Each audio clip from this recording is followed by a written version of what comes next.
जळगावच्या तापमानाचा पारा पुन्हा वाढलेला आहे आणि त्यामुळे कुठेतरी आता जळगावकरांना पुन्हा उकाड्याचा त्रास सहन करावा लागत आहे। गेल्या 2 ते 3 दिवसांचा विचार केला तर अवकाळी पाऊस आणि वातावरणात बदल झाल्यामुळे तापमानाचा पारा हा 36 अंशांवर पोहोचला होता आणि त्यामुळे जळगावकरांना कुठेतरी कडाक्यापासून जो होता दिलासा मिळाला होता।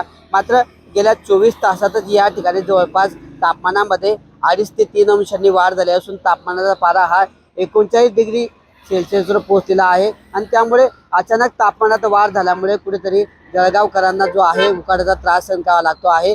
जळगावमध्ये अचानक उष्णतेत वाढ झाल्याने या ठिकाणी जळगावातले रस्ते जे आहेत ते निर्मनुष्य पाहायला मिळत आहेत।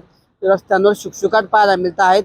दुपारच्या वेळी जे आहे नागरिक घराबाहेर फिरणं टाळत असल्याचे चित्र या ठिकाणी पाहायला मिळतं आहे आणि त्यामुळे कुठेतरी आता जळगावच्या तापमानामध्ये पुन्हा सातत्याने जी वाढ होते आहे त्याचा जळगावकरांना त्रास सहन करावा लागतो आहे। मार्च महिन्यातच तापमानाचा पारा 40 अंशांवर पोहोचला होता, मात्र पुन्हा वातावरणात बदल झाले आणि तापमान जे होतं कमी झालं होतं, त्यामुळे कुठेतरी नागरिकांना दिलासा मिळाला होता। मात्र एप्रिलच्या आता सुरुवातीलाच पुन्हा तापमानाचा पारा हा 40 अंशांपर्यंत जाऊन पोहोचल्यामुळे आता पुढच्या काळात अजून तापमान वाढण्याची शक्यता आहे। तापमानाची लाट येण्याची शक्यता जी आहे हवामान खात्याने वर्तवलेली आहे। त्यामुळे पुढच्या काळात नागरिकांनी खबरदारी घ्यावी।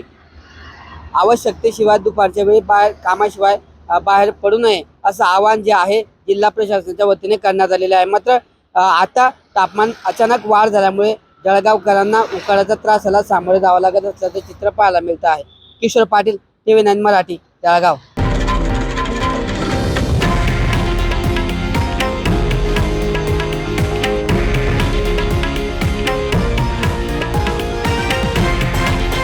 हे आहे देशातील नंबर 1 न्यूज नेटवर्क आणि आपण पाहत आहात TV9 मराठी, एकमेव।